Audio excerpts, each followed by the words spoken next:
வணக்கம் GS automotives fame, எல்லாரும் எப்படி இருக்கீங்க? இன்னைக்கு இந்தியன் கார் பையர்ஸ் ஃபேஸ் பண்ணக்கூடிய ஒரு மேஜர் இஷ்யூவை எக்ஸ்போஸ் பண்ணிடலாமா? தி கார் வெயிட்டிங் பீரியட் ஸ்கேம். ஏன் நம்ம கார் புக் பண்ணினா 6 மாசம் டு 1 வருஷம் வரைக்கும் இந்த வெயிட்டிங் பீரியட்லாம் இருக்குன்னு என்னைக்காச்சும் யோசிச்சிருக்கீங்களா? இங்க பல ஆட்டோ மேக்கர்ஸ் உங்களோட அட்வான்ஸ் புக்கிங் மணியை அவங்களோட ஓன் பெனிஃபிட்ஸ் சுய லாபத்திற்காக பயன்படுத்தி வராங்கன்னு சொன்னா நம்ப முடியுதா? கார் புக் பண்ற ஐடியால இல்ல ஆல்ரெடி நீங்க கார் புக் பண்ணிருக்கீங்க அப்படின்னா இந்த வீடியோவோட எண்ட் வரைக்கும் பாருங்க. கார் புக்கிங்ஸ் அப்படின்ற விஷயத்த நீங்க பாக்குற விதமே டோட்டலா மாறப்போகுது. வீடியோக்குள்ள போறதுக்கு முன்னாடி நம்ம ஜிஎஸ் ஆட்டோமோட்டிவ் சேனலை நீங்க சப்ஸ்கிரைப் பண்ணாம இருந்தீங்கன்னா லைக், ஷேர் அண்ட் சப்ஸ்கிரைப் பண்ணி சப்போர்ட் பண்ணுங்க. அது எங்களோட growthக்கு ரொம்பவே உதவியா இருக்கும். சரி, விஷயத்துக்கு வரலாம். இந்த வெயிட்டிங் பீரியட் அப்படின்றது ஒரு மார்க்கெட்டிங் ஸ்ட்ராட்டஜி, அதாவது ஒரு வியாபார யுக்தியா பல பிராண்ட்ஸ் இன்னைக்கு அவங்களுக்கு தகுந்த மாதிரி மாத்தி அமைச்சுக்கிட்டாங்க. ஒரு காலகட்டத்தில எல்லாம் இந்த வெயிட்டிங் பீரியட் அப்படின்றது ப்ரொடக்ஷன் கன்ஸ்ட்ரெயின்ட் காரணமா மட்டுமே உருவாச்சு. பட் இன்னைக்கு இன்டென்ஷனலா இந்த வெயிட்டிங் பீரியட உருவாக்கி மக்கள் மத்தியில அந்த காருக்கான டிமாண்ட ஆர்டிபிஷியலா அதிகப்படுத்தி காமிக்கிறாங்க. எப்பவுமே ஒரு சின்ன கான்செப்ட் இருக்கு மனிதர்களை பொறுத்த வரைக்கும். ஏதாச்சும் ஒரு பொருள் அவ்வளவு ஈஸியா நமக்கு கிடைச்சிராது, காத்திருந்து தான் வாங்கணும் அப்படின்னா அந்த பர்டிகுலர் பொருள் மேல நமக்கு ஆசை, அதாங்க விருப்பம் அதிகமா நம்ம மனசுல உருவாகும். இதைத்தான் ஆட்டோ மேக்கர்ஸும் பயன்படுத்திக்கிறாங்க. ஆர்டிபிஷியலா லான்ச் டைம்ல கார்களுக்கு வெயிட்டிங் பீரியட்னு ஒரு பற்றாக்குறையை கிரியேட் பண்ணி அதை வச்சு அந்த ப்ராடக்டோட டிமாண்ட மக்களிடையே பெரிதளவுல உருவாக்கி அட்வான்ஸ் புக்கிங்ஸை அளவுக்கு மீறி எடுத்து அதுல கிடைக்கக்கூடிய காசை அவங்களோட ஆபரேஷனல் ஃபண்டிங்க்கு பயன்படுத்துறாங்க. சரி, இதெல்லாம் பிசினஸ் ஸ்ட்ராட்டஜின்னு கூட வச்சுக்கலாம். பட் இங்க பிரச்சனை எங்க ஆரம்பிக்குதுன்னா, அவங்களோட ப்ரொடக்ஷன் கெப்பாசிட்டி 100 நம்பர்ஸ்னா அதற்கான புக்கிங்ஸை எடுத்து வச்சா பிரச்சனை இல்லைங்க. ப்ரொடக்ஷன் கெப்பாசிட்டியே 100 இருக்கிறப்போ 200 புக்கிங்ஸ்க்கு மேல அவங்க எடுத்து வைப்பதுதான் இங்க பிரச்சனையா இருக்கு.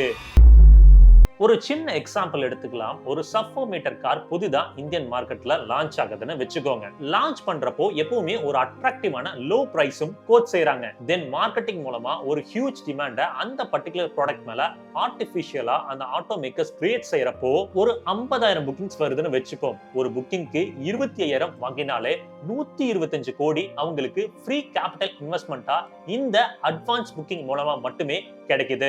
இத கன்சியூமர்ஸ் ஆகிய நாம பிராண்டுக்கு வட்டி இல்லாம ஒரு கடன் கொடுக்கிற மாதிரின்னு சொல்லலாம். சோ இதை எப்படி பிராண்ட் யூட்டிலைஸ் பண்றாங்கன்னு இப்ப பார்க்கலாம். முதல் விஷயம், பிசினஸ் எக்ஸ்பான்ஷனுக்கு பயன்படுத்துவாங்க. Like manufacturing plant expansion, R&D investment and new dealership ஓபனிங்னு இந்த ஃபண்ட்ஸ் அவங்க ஸ்பிட் பண்ணி பயன்படுத்திப்பாங்க. இரண்டாவது விஷயம், stock market and financial instrument.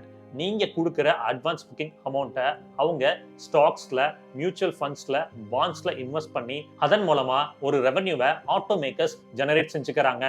மூன்றாவது விஷயம், cash flow and dept repayment. காமனா கம்பெனிக்குள்ள எப்பவுமே கேஷ் ஃப்ளோ அப்படின்றது இன்டர்னலா தேவைப்படும். அதற்கு இந்த அட்வான்ஸ் புக்கிங் அமௌண்ட்டை பிராண்ட்ஸ் பயன்படுத்திப்பாங்க. இன்னொன்னு அவங்களோட டெப்ட்ஸ், அதாங்க கடன்களை இதை வச்சு ரீபேமெண்ட்டும் செஞ்சுக்கிறாங்க.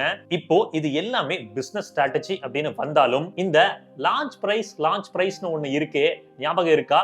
7.99 lakhsல ஸ்டார்ட் ஆகுதுன்னு சொல்லி இந்த ஆஃபர் 3 மாதத்திற்கு மட்டும் தான் அப்படின்னு வேற லெவல்ல ஒரு மார்க்கெட்டிங்க பிராண்ட் இனிஷியேட் செய்யறாங்க. அதை நம்பி 7.99 lakhsக்கு கார் கிடைக்கும்னு ஒரு காமன் மேன் புக் செய்யறப்போ நீங்க என்ன பண்றீங்க? வண்டியை அந்த ஃபர்ஸ்ட் 3 மாசத்துல டெலிவரி கொடுக்காம வெயிட்டிங் பீரியட போட்டு அந்த லான்ச் ஆஃபர் டைம்லைன் எல்லாம் முடிஞ்ச அப்புறம் கஸ்டமர் கிட்ட அந்த லான்ச் ஆஃபர் டைம்லைன் எல்லாம் முடிஞ்சது, இப்போ நீங்க 7.99 lakhsக்கு காரை வாங்க முடியாது, 8.30 lakhsக்கு தான் வாங்க முடியும். இதுதான் அப்டேட்டட் பிரைசிங்னு நீங்க சொல்றீங்க. உங்களை நம்பி வந்த அந்த மனுஷனோட சோத்துல கல்ல போட்டாச்சு. ஏன்னா எக்ஸ்ஷோரூம்ல 30,000 அப்படின்னா ஆன் ரோட்ல கிட்டத்தட்ட 50,000 வரைக்கும் விலை உயர வாய்ப்புகள் இருக்கு. என்ன ரங்கா நியாயம் இது? ஒரு காமன் மேன் கஷ்டப்பட்டு உழைச்சு சம்பாரிச்சு ஒரு கார் வாங்கலாம்னு நினைக்கிறப்போ அவன் வயித்துல எப்படி அடிக்கிறது நியாயமா? சரி, இந்த ஸ்கேம்க்கு என்னதான் பதில்? 3 மாசத்துல இருந்து 1 வருஷம் வரைக்கும் கஸ்டமரோட அட்வான்ஸ் புக்கிங் பணத்தை பயன்படுத்திக்கிட்டு இன் ரிட்டர்ன் அவங்க கேன்சல் செய்யறப்போ ரீஃபண்ட்ஸை உடனே கொடுக்கறாங்க, டிலே செஞ்சு தான் தராங்க. இதுல ஒரு சில பிராண்ட்ஸ் இன்னும் கொஞ்சம் மேல போய் கேன்சலேஷன் சார்ஜஸ் எல்லாம் போடுறாங்க.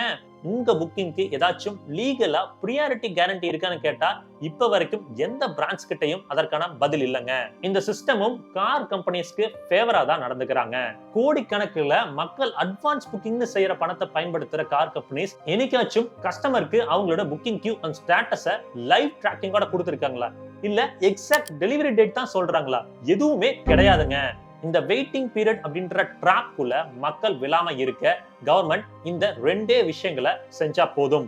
ஒரு காரை கஸ்டமர் புக் செய்யறப்போ waiting period and exact delivery டேட்டை ரிட்டர்ன் கன்ஃபர்மேஷனோட அந்த புக்கிங் டாக்கெட்ல ஒரு பிராண்ட் கொடுத்தே ஆகணும்னு ஆர்டர் பிறப்பிக்கணும். இந்த ரீஃபண்ட் பாலிசிஸ்ல சொன்ன டேட்ல காரை பிராண்ட் டெலிவரி செய்யாட்டா எத்தனை நாள் கஸ்டமரோட அட்வான்ஸ் புக்கிங் அமௌண்ட்டை வச்சிருந்தாங்களோ அத்தனை நாளுக்கும் வட்டி போட்டு இன்ட்ரெஸ்டோட கஸ்டமருக்கு ரீஃபண்ட் கொடுக்கணும்னு பிராண்டுக்கு கவர்மெண்ட் ஆர்டர் செய்யணும். இப்படி எல்லாம் மட்டும் கவர்மெண்ட் செஞ்சா இந்த வெயிட்டிங் பீரியட் அப்படின்ற ஸ்கேம் இருக்கிற இடம் தெரியாம காணா போயிடும். சரிங்க, இந்த வெயிட்டிங் பீரியட் பின்னாடி இருக்கிற டார்க் ட்ரூத்தை இந்த வீடியோ மூலமா உங்ககிட்ட காமிச்சிருக்கேன்.